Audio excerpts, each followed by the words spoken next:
Assalamualaikum warahmatullahi wabarakatuh. Saya Dalmiawati ST, peserta pelatihan dasar CPNS tahun 2023, Angkatan 3, Kelompok 3.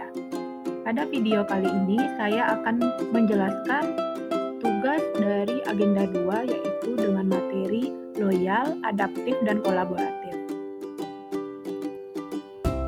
Loyal. Bagi seorang PNS, kata loyal dapat dimaknai sebagai kesetiaan, paling tidak terhadap cita-cita organisasi dan lebih-lebih kepada Negara Kesatuan Republik Indonesia.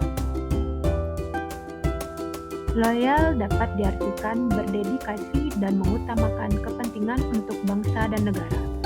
Adapun kata kunci dari loyal tersebut adalah 1. Komitmen, 2. Dedikasi, ketiga kontribusi, keempat nasionalisme, dan kelima adalah pengabdian. Kode etik dari loyal adalah 1. Memegang teguh ideologi Pancasila, Undang-Undang Dasar 1945, setia kepada NKRI serta pemerintah yang sah. Kedua, menjaga nama baik sesama ASN, pimpinan instansi dan negara. Yang ketiga, menjaga rahasia jabatan dan negara. Pada kode etik yang pertama, yaitu memegang teguh ideologi Pancasila, Undang-Undang Dasar 1945, setia kepada NKRI, serta pemerintah yang sah, maka panduan perilaku dapat diwujudkan dengan yang pertama, melaksanakan tugasnya sesuai dengan ketentuan peraturan perundang-undangan, melaksanakan tugasnya sesuai dengan perintah atasan atau pejabat berwenang sejauh tidak bertentangan dengan ketentuan peraturan perundang-undangan dan etika pemerintahan. Ketiga, menggunakan kekayaan barang milik negara secara bertanggung jawab, efektif, dan efisien. Kode etik yang kedua yaitu menjaga nama baik sesama ASN, pimpinan instansi, dan negara. Panduan perilaku dapat diwujudkan pada nilai kode etik yang kedua ini adalah 1. Melayani dengan sikap hormat, sopan, dan tanpa tekanan. Kedua, memegang teguh nilai dasar ASN dan selalu menjaga reputasi dan integritas ASN. Ketiga, melaksanakan tugasnya dengan cermat dan disiplin. Keempat, melaksanakan ketentuan peraturan perundang-undangan mengenai disiplin pegawai ASN. Dan yang terakhir, menjaga agar tidak terjadi konflik kepentingan dalam melaksanakan tugasnya. Kode etik yang ketiga yaitu menjaga rahasia jabatan dan negara. Adapun panduan perilaku dapat diwujudkan pada kode etik yang ketiga ini adalah pertama, menjaga kerahasiaan yang menyangkut kebijakan negara, memberikan informasi secara benar dan tidak menyesatkan kepada pihak lain yang memerlukan informasi terkait kepentingan kedinasan. Keempat, tidak menyalahgunakan informasi internal negara, tugas, status, kekuasaan, dan jabatannya untuk mendapat atau mencari keuntungan atau manfaat bagi diri sendiri ataupun orang lain. Yang keempat, melaksanakan tugasnya dengan jujur, bertanggung jawab, dan berintegritas tinggi. Adapun ciri karakteristik yang dapat digunakan oleh organisasi untuk mengukur loyalitas dari pegawainya yaitu pertama, taat pada peraturan. Kedua, bekerja dengan integritas. Ketiga, tanggung jawab pada organisasi. Keempat, kemauan untuk bekerja sama. Kelima, rasa memiliki yang tinggi. Keenam, hubungan antar pribadi. 7, kesukaan terhadap pekerjaan. 8, keberanian mengutarakan ketidaksetujuan. 9, menjadi teladan bagi pegawai lain. Adaptif. Adaptif adalah terus berinovasi dan antusias dalam menggerakkan ataupun menghadapi perubahan. Adapun kata kunci dari adaptif ini adalah inovasi, antusias terhadap perubahan, dan proaktif. Kode etik dari nilai adaptif adalah yang pertama, cepat menyesuaikan diri menghadapi perubahan. Seorang ASN harus mampu menyesuaikan diri menghadapi berbagai perubahan. Yang kedua, terus berinovasi dan mengembangkan kreativitas. Sebagai seorang ASN, tentunya harus mampu berinovasi dan mengembangkan kreativitasnya. Yang ketiga, bertindak proaktif. Sebagai seorang ASN, maka harus memiliki proaktif terhadap berbagai perubahan.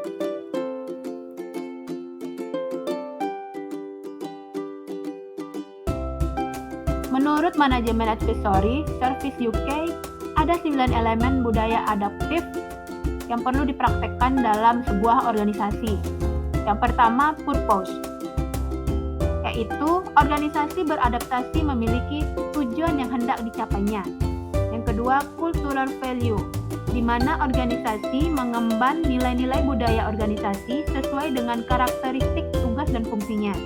Yang ketiga, vision, di mana visi menjelaskan apa yang hendak dituju tergambar dalam kerangka pikiran yang diterjemahkan dalam kerangka kerja.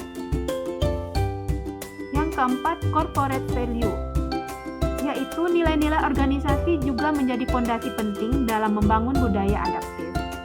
Yang kelima, corporate strategy, visi dan value menjadi landasan untuk dibangunnya strategi operasional yang lebih efektif dan juga efisien. Keenam, struktur, yaitu di mana tanpa struktur budaya adaptif tidak akan terlaksana dengan baik. Ketujuh, problem solving, di mana sebuah organisasi mampu menyelesaikan problem organisasinya, bukan hanya sekedar mengatasi perubahan. Yang kedelapan, partnership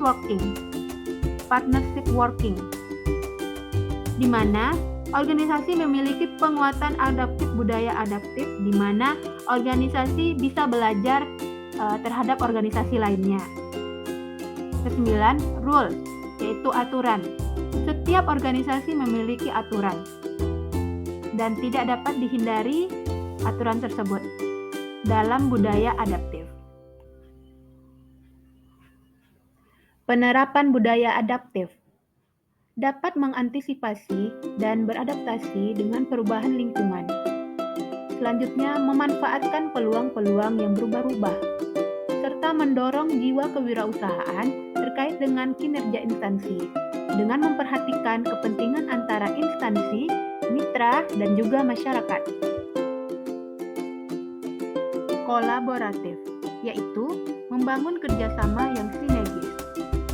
Adapun kata kunci dari kolaboratif yaitu kesediaan bekerja sama, sinergi untuk hasil yang lebih baik. Panduan perilaku kolaboratif. Yang pertama, memberikan kesempatan berbagai pihak untuk berkontribusi. Kedua, terbuka dalam bekerja sama untuk menghasilkan nilai tambah. Ketiga, menggerakkan pemanfaatan berbagai sumber daya untuk bekerja sama. Proses yang harus dilalui dalam kolaboratif. 1. Trust building, yaitu membangun kepercayaan dengan stakeholder mitra kolaborasi. 2. Face-to-face dialog, yaitu melakukan negosiasi baik dan bersungguh-sungguh. Ketiga, komitmen terhadap proses, pengakuan saling ketergantungan, saling ownership dalam proses, serta keterbukaan terkait keuntungan bersama. Keempat, pemahaman bersama, yaitu berkaitan dengan kejelasan misi, definisi bersama terkait permasalahan, serta mengidentifikasi nilai bersama. Yang kelima, menetapkan outcome antara. Ada 6 kriteria penting untuk membangun kolaborasi.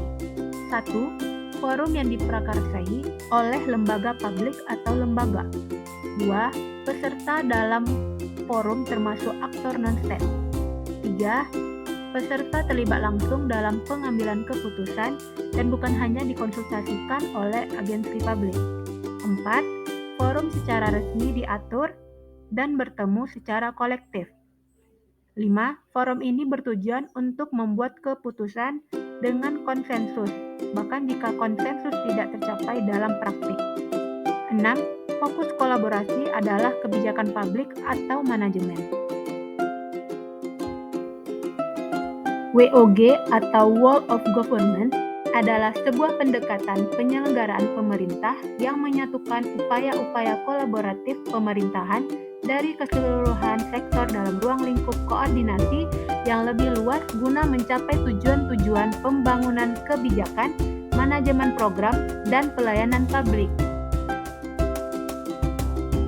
Indikator organisasi kolaboratif kultur. 1. Organisasi menganggap perubahan sebagai suatu yang alami dan perlu terjadi. Kedua, Organisasi menganggap individu sebagai aset berharga dan membutuhkan upaya yang diperlukan untuk terus menghormati pekerjaan mereka. Yang ketiga, organisasi memberikan perhatian yang adil bagi staf yang mau mencoba dan mengambil risiko yang wajar dalam menyelesaikan tugas mereka.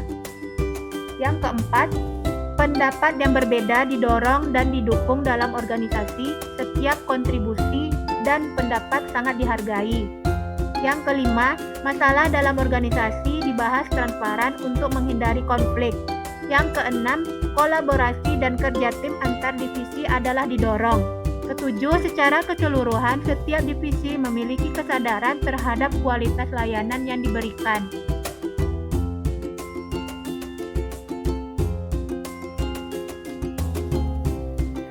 Itulah tadi penjelasan dari resume materi loyal, adaptif, dan kolaboratif. Sekian dan terima kasih. Assalamualaikum warahmatullahi wabarakatuh.